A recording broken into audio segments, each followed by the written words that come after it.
What the research says is that we have to be very careful with familiarity, because as we learn more about something, our curiosity decreases. And so if you want kids to get highly motivated, you tell them just enough to get them really hooked. And what we find is that students really gravitate toward those books when teachers do that little bit of book selling. The fourth element of the classroom context that's so critically important is really getting students to talk about text. What students talk about is what they learn best and remember the longest. And what our research tells us that in most classrooms, students rarely if ever get an opportunity to talk beyond the word or the phrase level. Now I want to talk about how this plays into the reading context.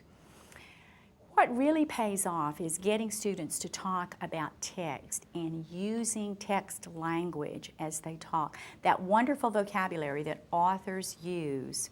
And one way to do that is if you have a self-selected reading period or an independent reading period where students are all reading books of their own choosing, take the last 3 minutes of that period and have students turn to a partner.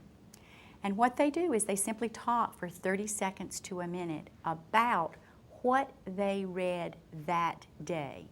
You're free to talk to your partner, but you have to talk about what you read today. Now what that does is it makes students more accountable for the reading that they're doing during self-selected reading time, but they love the idea of getting to talk to their partner. Now their partner has read something entirely different. And so the partner is going to be talking to them about the book that they have read.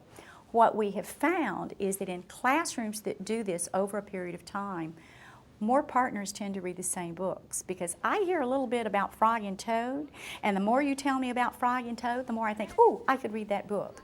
And so it's highly motivating.